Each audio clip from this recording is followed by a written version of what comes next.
Hey there, thanks for tuning into this story. If you're new here, please consider subscribing. It really helps me keep these stories coming. And while you're here, let me know in the comments where you're listening from. Now let's get started. My name is Connor Mayfield, and until recently, I never believed in things I couldn't see with my own two eyes. I had always been practical, living paycheck to paycheck, picking up any odd job I could. That's how I wound up working nights at the 24-hour gas station on Route 19. I remember the day I answered the listing in the local paper. The ad was minimal, almost cryptic, but a single line caught my attention. Immediate hire, no questions asked, must be prepared for anything. The promised wage was higher than I'd ever earned before, so I hopped into my old car and drove down the winding highway until I found a small structure with flickering neon lights. A large sign, half-lit, read, Route 19, Gas and Convenience. A wooden porch wrapped around the front of the building, strewn with sun-bleached newspapers and a couple of battered chairs. The front door was slightly ajar, a wedge of sunlight illuminating the dusty interior. As I stepped inside, the unmistakable scent of old wood and gasoline washed over me. Behind a narrow counter, an older man greeted me with a slow nod. He introduced himself as David Spencer, though most folks around here just called him Mr. Spencer.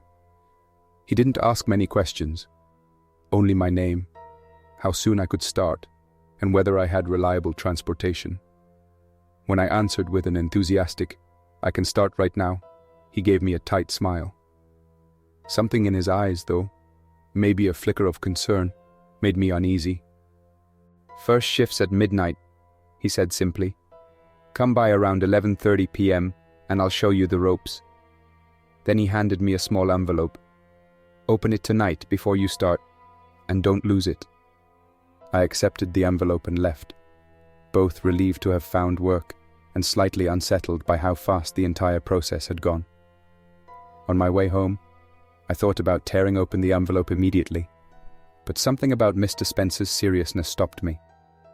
I tucked it into my glove compartment, telling myself I'd read it after dinner. That evening, I almost forgot about the envelope in my excitement. Only when I headed out to my car to drive to my new job did I remember. Sitting under the harsh beam of my overhead light, I carefully tore the seal. Inside was a folded sheet of paper covered in cramped handwriting rules for night shift. From exactly 3 a.m. to 3:33 a.m., keep the curtains drawn on the station windows. Do not look outside until 3:34 a.m. If you hear a child's voice behind the candy aisle, ignore it. We do not stock children's items at night, and there should be no children in the building after midnight. Refill the coffee machine every hour, even if no one uses it. If the machine runs dry, you may hear scratching noises beneath the floor. Do not investigate. Never touch the locked basement door. Do not ask what's inside. Do not try to open it. If a customer enters between 2:30 a.m. and 2:45 a.m. and asks for directions, tell them you don't know. Ask them to please leave. If they don't listen, step into the back room and stay there until you hear them drive away. Mr. Spencer will stop by at random times. If you hear the back door open but don't see him come in, call his phone immediately. If it rings unanswered in the office, lock yourself in the supply closet for 5 minutes. I read these rules a few times over, half convinced it was some elaborate prank, but I was desperate for money, so I tossed the paper onto the passenger seat and made my way to the station. Looking back, maybe I should have run in the opposite direction the moment I read about those strange voices and scratching noises, but curiosity and desperation won out. I arrived at 11:30 p.m. on the dot. The station's neon sign buzzed faintly, and a single floodlight illuminated the gas pumps. Through the window, I could see Mr. Spencer waiting behind the counter. He gave me a polite nod. "I see you got my list," he said, tapping the folded paper on the counter. "It's important you follow it." He paused, looking at me like he was still sizing me up. "People around here have their own stories. Some of those stories are real, some aren't. Just do your job, follow the rules, and you'll be fine." He showed me around the store quickly, pointing out the aisles, the stocked items, the emergency flashlight by the register, and the door leading to the back office. The basement door was at the end of a short hallway. Sure enough, it was secured by several thick chains and an old brass lock. I tried not to stare too long, but the symbols carved into the wood were hard to miss. Strange etchings in the shape of winding curves and jagged lines. "Snap! I'll be in and out for the next few nights," Mr. Spencer continued. "But mostly it's just you. Remember the rules, and if you decide this isn't for you, I understand." He left at 12:05 a.m., leaving me alone in the station's fluorescent glow. At first, everything felt normal. 1 or 2 travelers came in to buy snacks. A tired trucker filled up on fuel and purchased a cup of black coffee. By 1 a.m., I'd followed Rule 3 and refilled the coffee machine, even though nobody was drinking it. An hour later, I had my first real scare. At 2:30 on the dot, the automatic doors slid open, revealing a tall figure wearing a sun-bleached hoodie. I didn't see a car outside, which was odd because we were the only business for miles. As soon as the person entered, they walked straight toward the counter. "Excuse me," they said in a quiet voice. "I'm a bit lost. Could you point me toward the old logging road?" My mind immediately jumped to Rule 5. If a customer enters between 2:30 a.m. and 2:45 a.m. and asks for directions, tell them you don't know. Ask them to leave. A nervous chill spread through me. I looked at the small clock by the register. 2:31 a.m. Heart pounding, I forced a polite smile.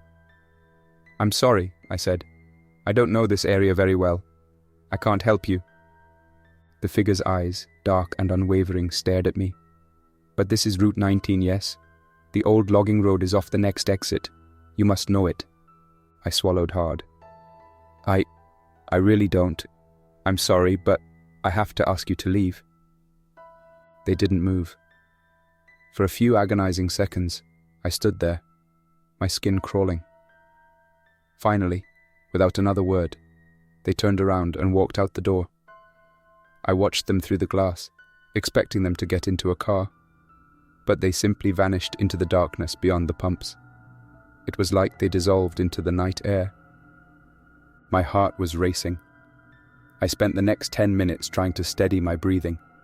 I told myself it must have been a local messing with the new guy, but I kept staring at the clock, waiting for 2:45 a.m. to come and go. When it finally did, I breathed a sigh of relief. Little did I know, that was the least of what I'd witness over the next week. True to the instructions, I pulled the curtains shut at 2:59 a.m. The entire store felt different with the windows covered. It was as if I'd sealed myself inside a tiny bubble, cut off from the rest of the world. The overhead lights took on a dull hum, and the coolers in the back seemed noisier than before, rattling in the stillness. At 3:10 a.m., an overwhelming urge to peek outside seized me. Curiosity? Or something else? I tried to ignore the impulse, reminding myself of Rule 1, keep the curtains drawn from 3 a.m. to 3:33 a.m. So I busied myself by checking the aisles, straightening chip bags, and restocking candy bars. I heard a soft tapping on the glass. Tap, tap, tap. My mind raced. 1,000 possibilities flitted through my head, maybe a stray animal or a branch scraping in the wind. But it sounded too deliberate, too even. I stared at the clock. 3:12 a.m. Don't look, I repeated to myself.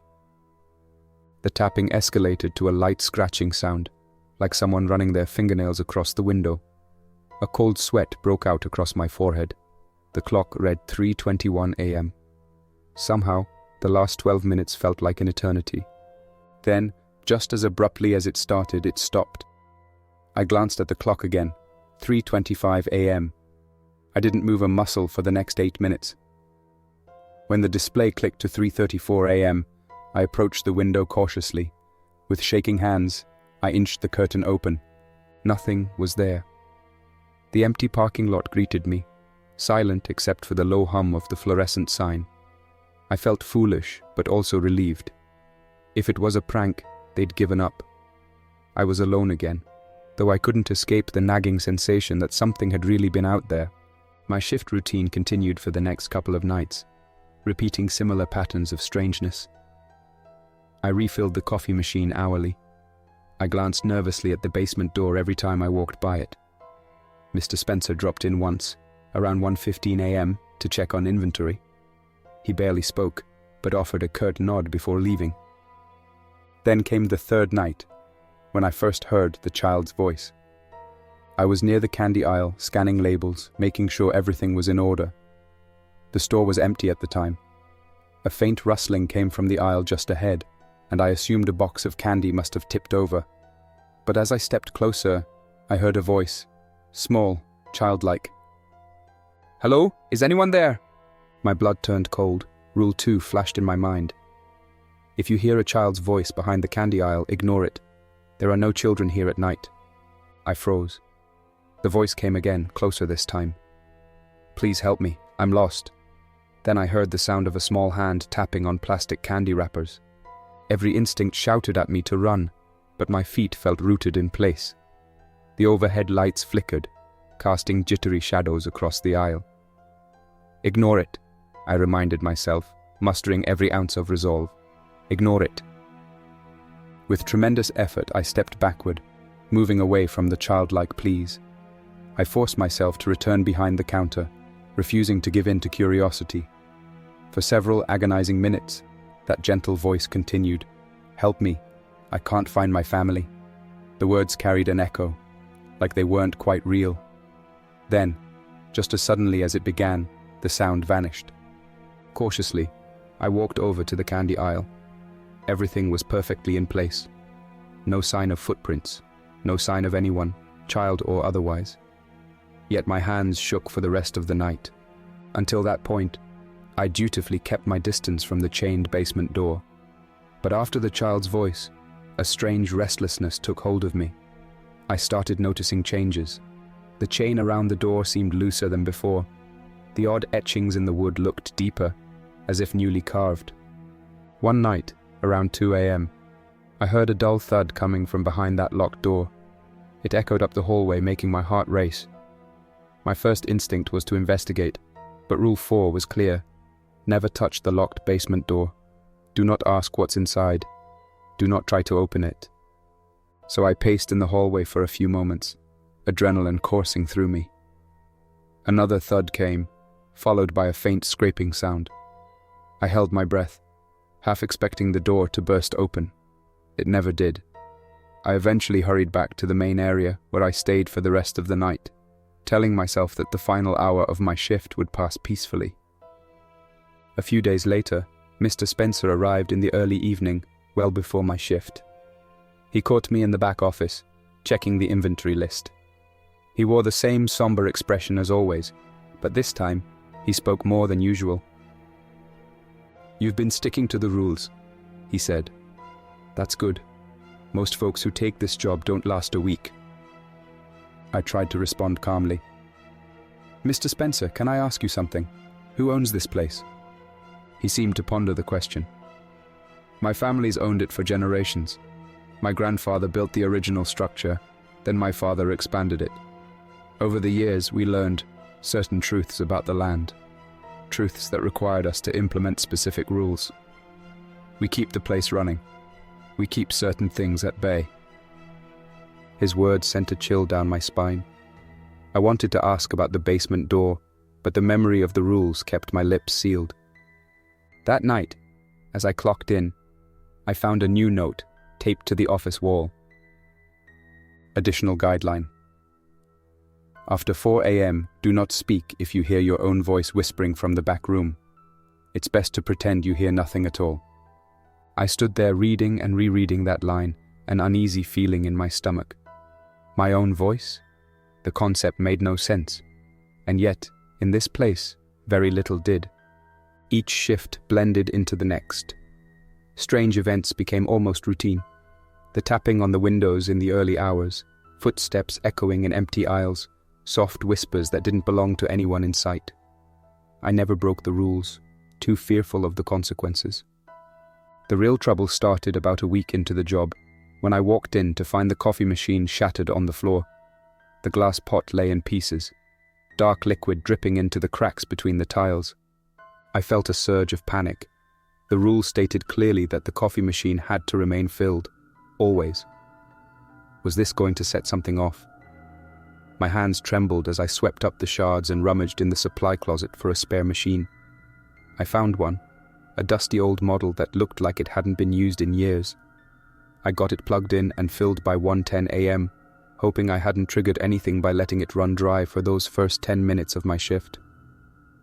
For a while, everything was quiet. Then, around 1:45 a.m., I heard the first scrape beneath the floor. A slow, deliberate sound, like nails dragging across wood. Skrrr, skrrr. I tried to ignore it, but the noise grew louder, echoing through the aisles. I clutched the counter, forcing myself to remember Rule 3.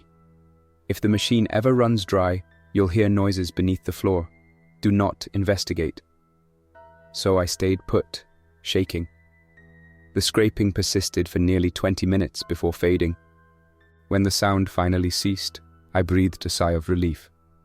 But I had a sinking feeling that something very real had woken up beneath the station, something that took note of my momentary lapse.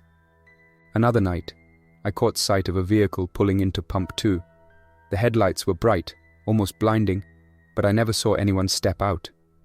I waited, expecting the driver to enter the shop, maybe to buy a snack or ask for directions, but no one came. I glanced at my phone. 2:40 a.m. The clock on the wall showed the same time. 10 minutes passed, then 15. The car remained, headlights unwavering. A sense of dread filled me. I remembered the warnings about certain anomalies at the pumps. Sometimes a car or figure would appear, only to vanish. Finally, I flicked off the station lights for 5 minutes, an impromptu solution I recalled from the original job interview. When I turned them back on, the car was gone. The only evidence it had ever been there was a lingering smell of hot metal in the cool night air. A week and a half into the job, at around 2 a.m., I heard the back door open. I wasn't expecting Mr. Spencer, but sometimes he dropped in. "Mr. Spencer?" I called, stepping into the hallway. I saw no one. The door to the outside was slightly ajar, letting in a chilly breeze. According to Rule 6, if the back door opens, but Mr. Spencer doesn't appear, I'm supposed to call his phone immediately.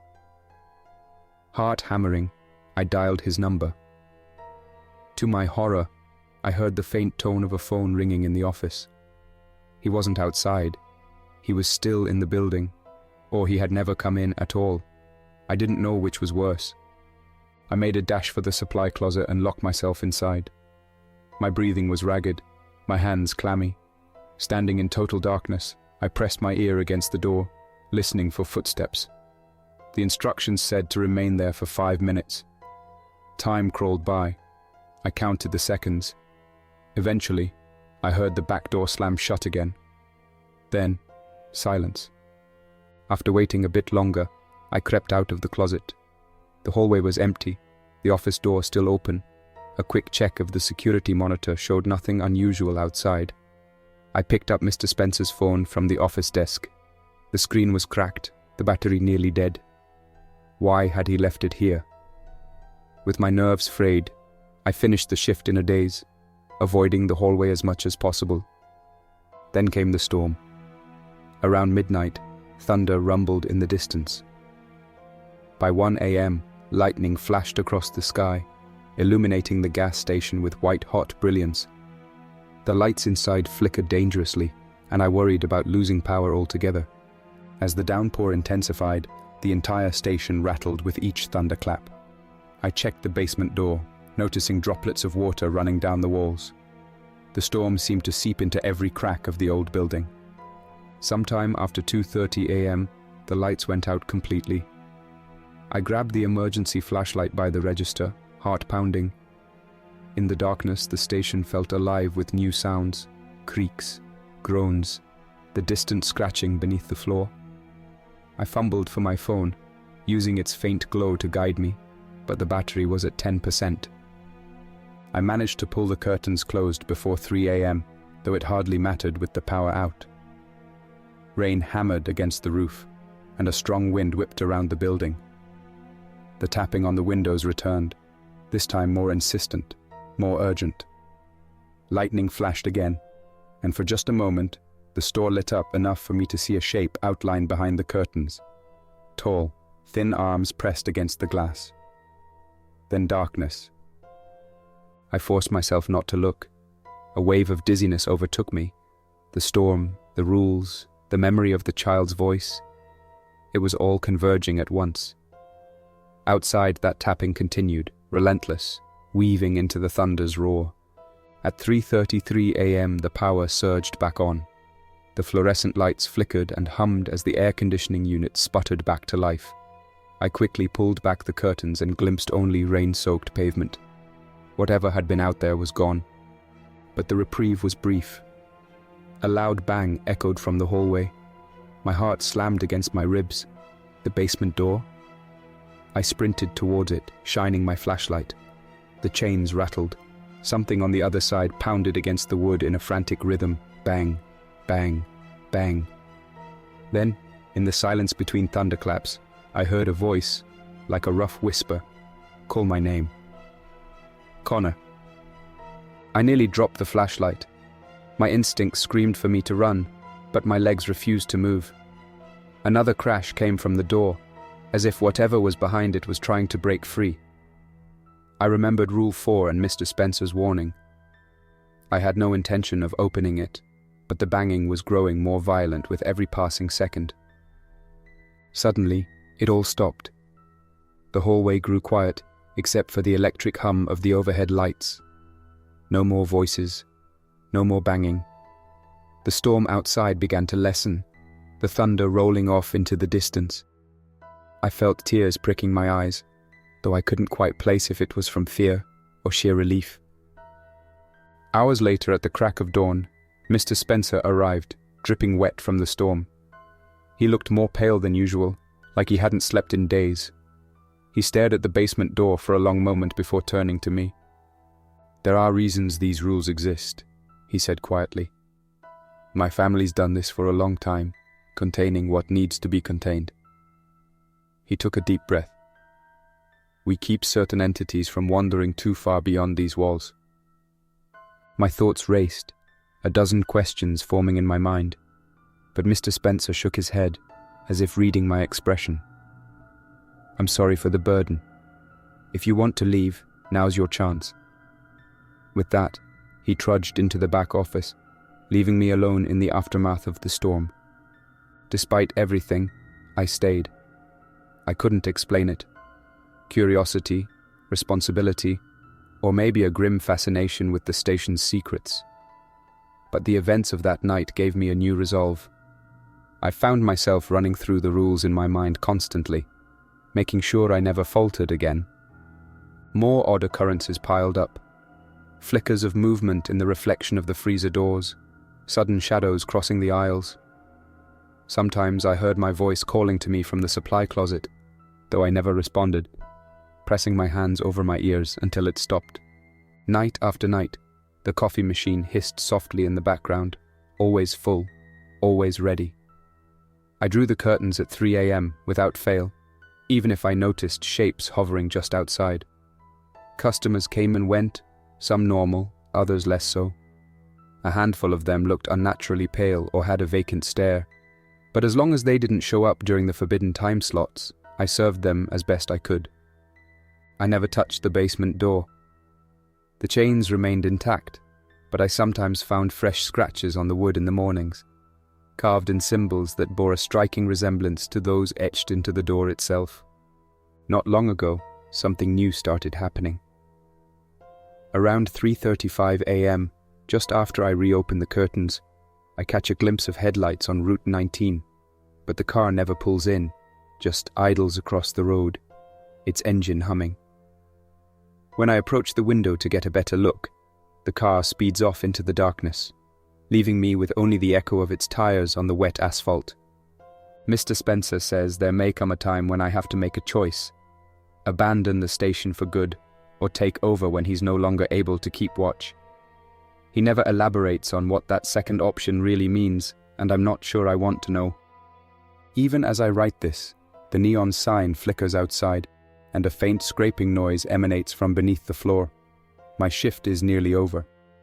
The sky outside the windows is starting to lighten with the first hint of dawn. The old clock behind me ticks softly, counting down the seconds. I'm left with the same question I've asked myself for weeks. Do I stay, or do I go? Sometimes I wonder if I've already gone too far, if I've become part of the station's story in a way I can never undo. For now, I remain here, behind the counter, scanning the empty aisles. The creeping stillness of dawn tugs at my eyelids, but fear keeps me awake. Another day is about to begin, and with it, another restless night to follow. I don't know how this ends.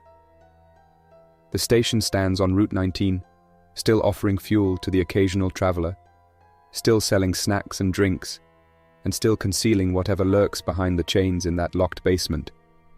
Maybe it will stay that way forever. An endless night shift with rules that must be obeyed. Or else. If you ever find yourself driving along Route 19 after midnight, you might notice a dull neon glow in the distance. If you feel compelled to stop, consider your reasons carefully. And if you step inside and see me behind the counter, remember this warning. Some places are not what they seem. Some jobs are more than just work, and some doors are meant to stay locked, no matter how loud the knocking gets. Thank you for listening. If this story sent shivers down your spine, don't forget to like and subscribe for more unsettling creepypastas. Your support keeps this channel alive. Until next time, stay vigilant and remember, curiosity can be quite the companion, and sometimes a curse.